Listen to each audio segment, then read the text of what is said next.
Hello guys, कैसे हैं आप लोग? स्वागत है आप लोगों का एक बार फिर से राज लिमिटलेस क्लासेस में। इस बार मैं टॉपिक लेके आया हूँ, बहुत ही बढ़िया टॉपिक है और आपको बहुत ज़्यादा मज़ा आएगा। इस बार ना कोई चैप्टर है, ना कोई एक्सरसाइज़ है, ये एक मैथ का प्यारा-सा टॉपिक है कि मैथ को कैसे सीखना है, मैथ को हम कैसे इम्प्रूव कर सकते हैं, मैथ में कैसे स्पीड ला सकते हैं। बहुत लोगों का ये प्रॉब्लम था, बहुत लोगों ने मुझसे सवाल किया था, मुझे कमेंट बॉक्स में भी इस बंदे ने वाईफ़ाई टेलीविज़न नाम का इनका चैनल है, इन्होंने बोला था कि आप एक वीडियो बनाइए जिसमें मैथ को कैसे स्पीड ला सकते हैं, मैथ को कैसे इम्प्रूव कर सकते हैं, मैथ कैसे आसानी से सॉल्व किया जा सकता है, उन सारे चीज़ों के बारे में बताया जाए। तो भाई मैंने यहाँ पे अभी एक वीडियो बनाया है जिसमें मैंने 10 टॉपिक्स को रखा है।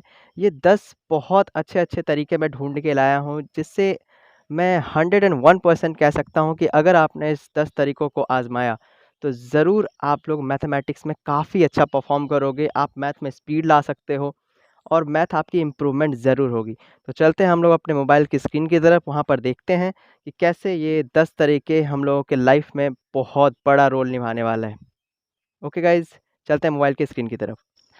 हाय गाइज़, तो चलते हैं हम अपने टॉपिक के ऊपर, जो हमारा टॉपिक था कि हम लोग मैथ में स्पीड कैसे लाएँगे और मैथ को अपनी लाइफ़ में कैसे इम्प्रूव करेंगे, कैसे मैथ के सारे प्रॉब्लम बहुत ईज़िली सॉल्व हो जाएँगे। तो उसके तरफ हम लोग चलते हैं। तो हमारा जो पहला स्लाइड है उसमें लिखा है how to get speed in math and how to improve mathematics skill.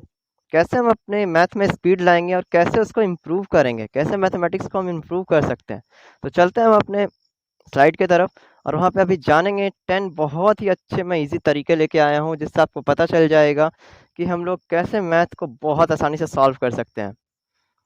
तो गाइज़ हमारा पहला तरीका है प्ले विथ गेम्स।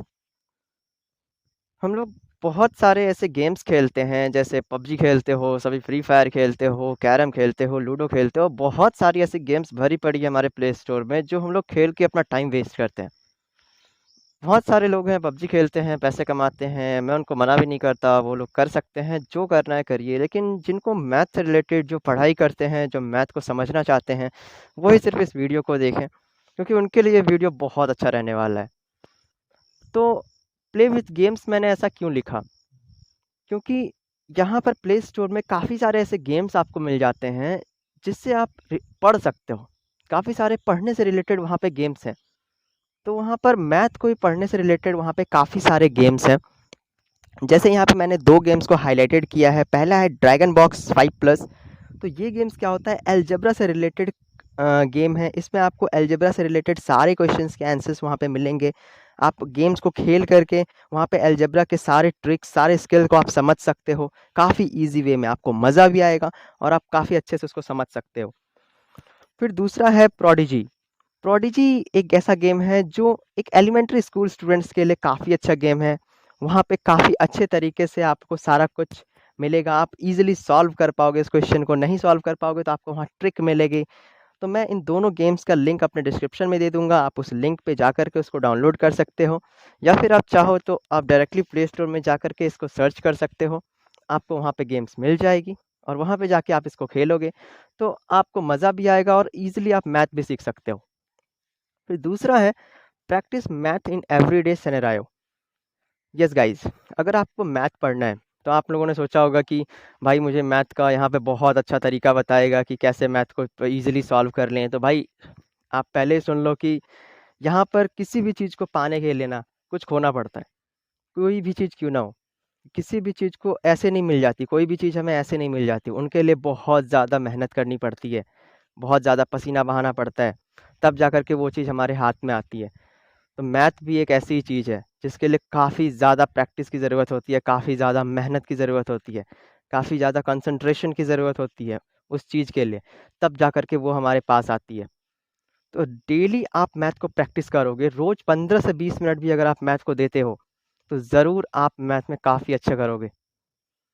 अपने डेली लाइफ़ में हम कैसे मैथ को यूज़ करें? तो यहाँ पे मैंने कुछ क्वेश्चंस लिखा है, इन क्वेश्चन के आंसर्स मुझे कमेंट बॉक्स में चाहिए। ओके गाइज़, जैसे आप डेली लाइफ़ में दुकान तो रोज़ जाते होंगे, सभी लोग जाते होंगे दुकान, रोज़ तो नहीं लेकिन जाते तो ज़रूर हो। कहीं न कहीं जाते हो, बस में जाते हो, हर जगह जाते हो, टिकट्स खरीदते हो, तो वहाँ पर सारे जगह तो मैथमेटिक्स तो है। आप दुकान में जाते हो, काफ़ी सारे सामान खरीदते हो, उसको कैलकुलेट तो करते हो ना, माइंड में ही करते हो। तो यहाँ पे देखो आपका मेंटल गेम वहाँ पे आया। आप अपना माइंड से सारा कुछ सोचे और उसका आंसर दिया। तो यहाँ पे आपकी मैथ अच्छी हुई कि नहीं? तो आप ऐसे हर फील्ड में मैथ का यूज़ कर सकते हो। और मैंने जो यहाँ पे स्क्रीन पे आपको 2 क्वेश्चन दिख रहे हैं, उन क्वेश्चन का आंसर मुझे कमेंट बॉक्स में आप लोग बताओगे। तो 3 नंबर है कि use mental math if you can. Yes, जैसे मैंने बताया, आप मेंटल मैथ का यूज़ कर सकते हो। ज्योमेट्री और कैलकुलस जैसे वहाँ पे ज्योमेट्री का काफ़ी सारे रोज़ आप डेली लाइफ में काफ़ी सारे ऐसे वर्क करते हो जिसमें ज्योमेट्री का काम होता है। जैसे कोई अगर बंदा घर ही बना रहा हो, तो घर में कहाँ पे क्या करना है, किस जगह में कौन सा शेप देना है, सारा तो मैथ से रिलेटेड है। आप दुकान जाते हो, टिकट्स खरीदते हो, ट्रेन की टिकट्स बुकिंग करते हो, तो आपका सारा तो कैलकुलेशन का काम है। आप किसी चीज़ का पूरा हिसाब लगा रहे हो, कैलकुलेट कर रहे हो उसको, तो आप उसको माइंड में कैलकुलेट करो। इससे आपका मेंटली काफ़ी ज़्यादा स्ट्रांग हो जाओगे आप मैथमेटिक्स में। ओके गाइज़, आप कैलकुलेटर का यूज़ नहीं करो, क्योंकि कैलकुलेटर का यूज़ करने से आपका काम काफ़ी ज़्यादा आसान हो जाता है। आप फिर अपना माइंड का वर्क करना ही नहीं चाहते हो। आप सोचते हो सब कुछ तो हमारा मोबाइल का कैलकुलेटर कर दिया, हमारा जो आर्टिफ़िशियल कैलकुलेटर आता है वो कर दिया, तो हम लोग क्यों करें? तो गाइज़ अगर नहीं करोगे ना, तो फिर मैथ सीखना काफ़ी ज़्यादा मुश्किल है। 4 नंबर है review math concept every day. Yes, ये सबसे अच्छा चीज़ है यहाँ पे कि आपको डेली डेली 15 से 20 मिनट, सिर्फ मैं ज़्यादा नहीं बोल रहा, सिर्फ 15 से 20 मिनट आप डेली अगर मैथ को रिव्यू करते हो, सिर्फ मैथ को देते हो, तो आपका मैथ बहुत ज़्यादा अच्छा होने वाला है गाइज। सिर्फ 15 से 20 मिनट, अगर आप चाहो तो उससे ज़्यादा भी दे सकते हो। जिनको ज़्यादा पढ़ने का मन है, जिनको काफ़ी अच्छा लगता है मैथमेटिक्स, वो ज़रूर 15 से 20 मिनट से ज़्यादा भी दे सकता है। लेकिन मैं सिर्फ रेकमेंड करूँगा कि वो सिर्फ 15 से 20 मिनट टाइम मैथमेटिक्स को दें।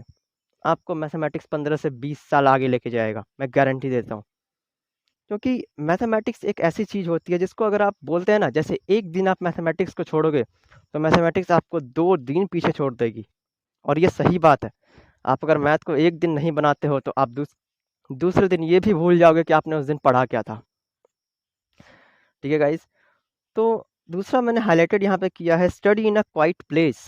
आपको क्या करना है, एक शांत जगह में मैथ को पढ़ना है। वैसे तो कोई भी सब्जेक्ट को पढ़ने के लिए एक शांत प्लेस ही होनी चाहिए, लेकिन मैथ को पढ़ने के लिए ख़ास तौर पे एक शांत प्लेस चाहिए, क्योंकि वहाँ पे आपका माइंड वर्क करता है काफ़ी ज़्यादा, कैलकुलेटर की तरह आपका माइंड वर्क करेगा। तो उसके लिए अगर आप किसी घुल-मिले जहाँ पे सभी घुल-मिल के बात कर रहे हैं, उस जगह पे पढ़ोगे, तब आपका माइंड वर्क नहीं करेगा, क्वेश्चन सॉल्व नहीं कर पाओगे आप, भूल जाओगे कि आप सॉल्व कर रहे हो। तो सबसे बेटर टाइम होता है सुबह का 4 बजे। रात में आपको जल्दी सोना है, 10 बजे के बाद आपको सो जाना है, और मतलब 10 बजे से पहले सोना और सुबह 4 बजे से पहले उठना है। तो इस टाइम में सुबह का जो 4 बजे का जो टाइम होता है, वो मैथ पढ़ने का ही टाइम होता है। उसी टाइम में मैथमेटिक्स को पढ़ना चाहिए। काफ़ी अच्छा कॉन्सेप्ट आपका क्लियर होगा उस टाइम, क्योंकि सुबह-सुबह माइंड सबका ब्लैंक रहता है, ना किसी काम की चिंता, ना कहीं जाने की चिंता, सब कुछ 9 बजे के बाद होगा। तो सुबह-सुबह आपको कुछ नहीं करना है, बस एक उठना है। आपने जैसे उठने की आदत डाल ली, आप मैथमेटिक्स बनाने स्टार्ट कर दोगे, तो आपका मैथ ऑटोमैटिकली बहुत अच्छा होने वाला है। अलर्ट एंड रेस्टेड, जैसे मैंने बताया, अपने माइंड को रेस्ट देना बहुत ज़रूरी है। उसके बाद आता है show your work not just your answers. Yes guys, यहाँ पे मैंने जैसे बताया है शो योर वर्क, इसका मतलब है कि आप लोग जो काम करते हो उसको आपको दिखाना होगा वहाँ पे। आप वहाँ पे काम को दिखाओगे, तो उससे आपको पता चलेगा कि आपने मिस्टेक्स कहाँ करी है, आपने कहाँ गलती करी है। नहीं तो आप क्या होता है, बहुत सारे बच्चे होते हैं, उसको क्वेश्चन जो वो जस्ट क्या करेंगे, एक छोटा-सा शॉर्टकट में ला कर के आंसर बना देंगे। तो भाई शॉर्टकट याद रखो, शॉर्टकट हमेशा खराब होता है।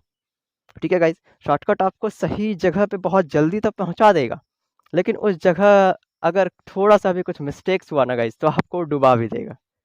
ठीक है? क्योंकि आपको पता नहीं है, शॉर्टकट मेन रोड है, जा रही है, बहुत लंबी है, तो वो मेन रोड है, मतलब वहाँ पे कहीं खड्डे नहीं होंगे, वो बिल्कुल क्लीन होगा। हाँ, लंबा है, टाइम लगेगा, लेकिन वो क्लीन होगा। लेकिन शॉर्टकट में कब कहाँ खड्डे होंगे, कहाँ पानी जम गया होगा, कहाँ कांटे बिछ गए होंगे, कहाँ पेड़ गिर गया होगा, हम नहीं जानते हैं। कभी-कभी बाय लक आप वहाँ से क्रॉस कर जाओगे, आप शॉर्टकट में भी बहुत ज़्यादा अच्छे बन जाओगे, लेकिन ये हर बार नहीं होता। आप 99% वहाँ पे फँस ही जाओगे, 1% ही ऐसे होते हैं जो पार कर जाते हैं। तो शॉर्टकट भाई यूज़ नहीं करना है, ठीक है? क्योंकि मैथ कोई शॉर्टकट नहीं है। मैथ एक वे है, बनाने का एक तरीका है मैथ। मैथ को समझना सबके बस की बात नहीं होती है, और जो मैथ को समझ जाता है उसके लिए काफ़ी ईज़ी हो जाती है वो उसको मानने लगते हैं कि बहुत हल्का है ये मेरे लिए। तो आप जब भी प्रॉब्लम को सॉल्व करो, पूरा सॉल्व करो, उससे आपको पता चलेगा कि आप कहाँ मिस्टेक्स करते हो, ठीक है? उसके बाद है sketch your word problems to give yourself visual, ठीक है? इसका मतलब होता है कि आप जब भी कोई प्रॉब्लम सॉल्व करते हो, कुछ ऐसे प्रॉब्लम्स होते हैं जिसको बनाने के लिए हमें ड्राइंग करने की ज़रूरत पड़ जाती है। जैसे ऊंचाई और दूरी का क्वेश्चन, जो हाइट एंड डिस्टेंस चैप्टर है, उसमें कुछ क्वेश्चंस होते हैं जिनको बनाने के लिए हमें ड्राइंग करना पड़ता है, तब जाकर के वो बनती है क्वेश्चन।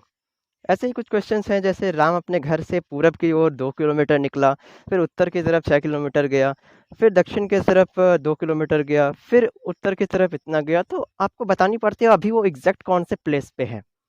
तो जब तक आप उसका एक एग्जैक्ट ड्राइंग नहीं कर लेते हो, आपको पता नहीं चल पाएगा कि वो बंदा अभी है कहाँ। या वो ड्राइंग आप अपने माइंड में करो, या आप ड्राइंग उसको अपने पेपर या पेन में करो, आपको ड्राइंग करना पड़ेगा। तो यही यहाँ पे मैं बताया हूँ कि अपने क्वेश्चन को एक सही वे में सॉल्व करने के लिए ड्राइंग करना बहुत अच्छा होता है। आप ड्राइंग करके बहुत ईजिली उस क्वेश्चन का आंसर पता कर सकते हो। उसके बाद है practice with example problems. Yes, काफ़ी सारे ऐसे आपको प्लेटफॉर्म मिल जाएंगे, ऑनलाइन प्लेटफॉर्म मिल जाएंगे, बहुत सारी ऐसी वेबसाइट्स मिल जाती है जहाँ पे आप क्या करोगे, प्रॉब्लम को ढूंढ सकते हो और उसे सॉल्व कर सकते हो।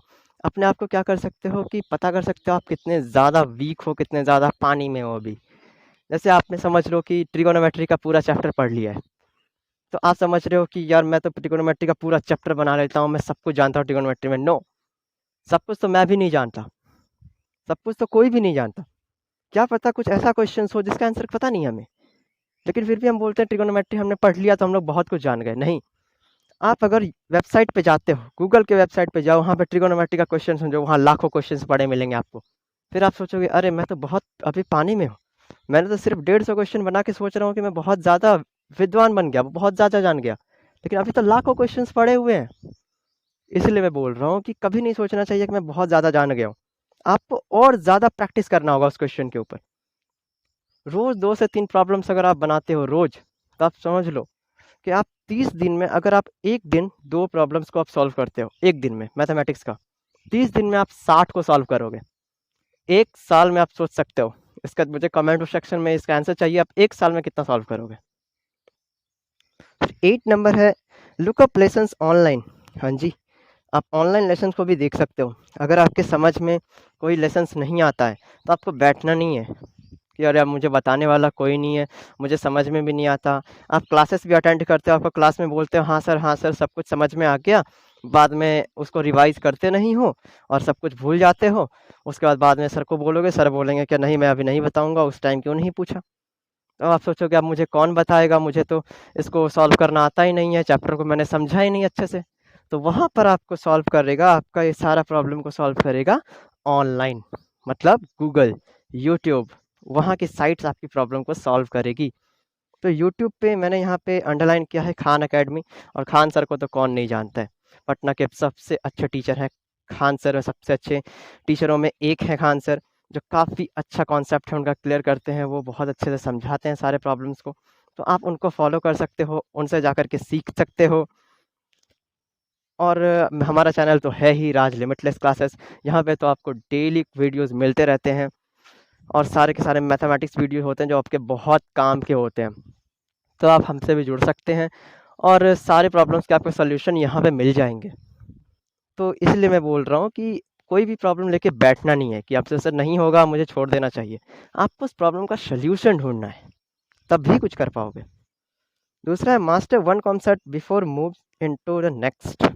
इसका मतलब है कि जब तक आप किसी एक सब्जेक्ट के या फिर एक चैप्टर के मास्टर नहीं बन जाते हो, सॉरी सब्जेक्ट मैंने बोला, सब्जेक्ट यहाँ पे नहीं है, जब तक आप किसी एक चैप्टर के मास्टर नहीं बन जाते हो, आपको दूसरे चैप्टर पे मूव नहीं करना है, मतलब दूसरे चैप्टर पे नहीं जाना है। जैसे आप रियल नंबर्स बना रहे हो, ठीक है, तो रियल नंबर्स ने आपने समझ में नहीं आ रहा, बोला नहीं अब ये चैप्टर बोरिंग लग रहा है, मुझे पढ़ने का मन नहीं कर रहा है चैप्टर, तो चलो ट्रिगोनोमेट्री बनाते हैं। फिर बोलोगे ट्रिगोनोमेट्री समझ में नहीं आ रहा, चलो हाइट एंड डिस्टेंस बनाते हैं। फिर इसी तरह से बोलोगे ये भी समझ में नहीं आ रहा, ये बनाते हैं। तो ऐसे में याद रखो, ऐसे अगर बनाओगे ना तो कुछ भी नहीं कर पाओगे। आपके माइंड में ना किसी भी चैप्टर का 1% भी नहीं आएगा ऐसे बनाने से। आपको लग रहा होगा कि मैंने 2-3 क्वेश्चन हर चैप्टर से बनाया है तो मैं बहुत ज़्यादा जान गया हूँ, ऐसा कुछ नहीं है। अगर आपका एक कॉन्सेप्ट क्लियर नहीं है तो आपका 100 पढ़ लो वो भी कॉन्सेप्ट क्लियर नहीं हो पाएगा।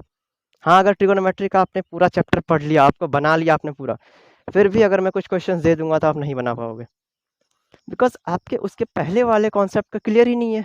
जो आपका रियल नंबर बेसिक चैप्टर था, आपने उसका कॉन्सेप्ट क्लियर किया ही नहीं है, तो आप दूसरे चैप्टर पे मूव हो गए, अपने आप चले गए कि नहीं इस पे बोरिंग लग रहा है, दूसरा वाला बनाते हैं। तो ऐसे में मैथ नहीं बनता भाई, ऐसे में मैथ बिल्कुल नहीं बनता। ये तो फिर दूसरी बात हो गई कि ये ट्रेन अच्छी नहीं है, दूसरे ट्रेन में चलते हैं, फिर ये लेट से आएगी इसलिए इसमें चलते हैं। तो भाई मैथमेटिक्स यहाँ पर ट्रेन नहीं है, मैथमेटिक्स एक वे है, बनाने का एक तरीका होता है मैथमेटिक्स, और वो सबसे नहीं होता। उसको बनाने के लिए मेहनत चाहिए होता है, प्रैक्टिस चाहिए होता है, रोज अपने आप से लड़ना होता है, तभी जाकर के मैथमेटिक्स बनती है। ओके गाइज, तो हमारा यहाँ पर 9 नंबर है। Wait guys, wait a minute. यह 9 नंबर है, master one concept before moving on to the next. इसका मतलब है कि मैथ में ये सारा तो मैंने बता ही दिया ना। अब लास्ट है यहाँ पे, टीच मैथ प्रॉब्लम्स और कॉन्सेप्ट टू समवन एल्स। ठीक है, और ये सबसे बड़ी बात है यहाँ पे कि मैं भी इसको काफ़ी अच्छा मानता हूँ और सबसे बड़ा प्लेटफॉर्म मानता हूँ, ग्रुप स्टडी। सभी लोग कहते हैं कि self study is a best study. Yes, self study is a best study, but in my way, जितना मैं पढ़ा हूँ, group study is the best study.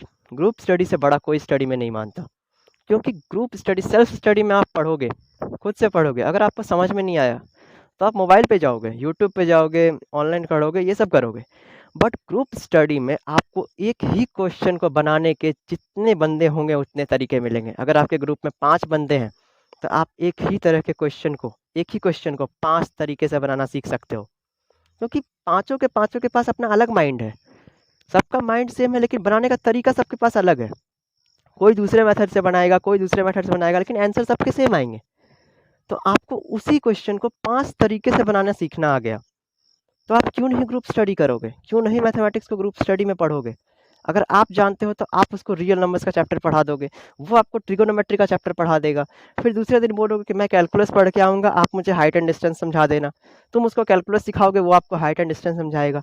इससे क्या होगा, जो 1 साल का आपका पूरा फुल कोर्स है ना, आप 6 महीने के अंदर आपने ख़त्म नहीं कर दिया ना, तो मैं अपना क्लासेस बंद कर दूंगा। मैं गारंटी देता हूँ कि अगर आपने ऐसा किया, ग्रुप में जाकर के स्टडी करी, बहुत जगह आपने देखा होगा काफ़ी ज़्यादा ट्यूशन क्लासेस में होती है। ट्यूशन क्लासेस जब बच्चे ख़त्म करके आते हैं तो ग्रुप में बैठते हैं, तब स्टडी करते हैं। उससे क्या होता है, उनका माइंड पूरा कॉन्सेप्ट क्लियर होता है। अगर ग्रुप के लोगों को कोई क्वेश्चन का आंसर नहीं आता है, किसी को भी नहीं, तो वो लोग ऑनलाइन साइट पे जाते हैं, यूट्यूब पे जाते हैं, गूगल पे जाते हैं, वहाँ से सर्च करते हैं, फिर समझते हैं कि कैसे बनाया। एक के माइंड में समझ में नहीं आ रहा, दूसरे को समझ में आता है, तीसरे को समझ में आता है, वो लोग करते हैं सारा काम, और फिर जाकर के एक पूरा प्रॉब्लम का सोल्यूशन आता है सामने। तो ऐसे करने से group study is the best study, सबसे अच्छा स्टडी मैं मानता हूँ ग्रुप स्टडी को। तो गाइज इसको आप प्लीज़ फॉलो करना, गाइज प्लीज़ फॉलो करना ग्रुप स्टडी को। मैथमेटिक्स को सीखने के लिए ग्रुप स्टडी के से अच्छा कोई स्टडी नहीं हो सकता गाइज। तो गाइज इतना ही था, मैं 10 तरीका आप लोगों को बताया स्टडी करने का, मैथ में स्पीड लाने का। इससे अच्छा तरीका मैं नहीं बता सकता हूँ, क्योंकि मैथ बिना प्रैक्टिस के, बिना मेहनत के नहीं आ सकती गाइज। ओके, अगर आपको वीडियो अच्छी लगी हो तो मुझे फॉलो करना, लाइक करना, सब्सक्राइब करना चैनल को, और भी ज़्यादा वीडियोस को पाने के लिए वीडियो को लाइक करते रहना, और इस वीडियो को अच्छी लगी तो शेयर ज़रूर करना गाइज। Thank you.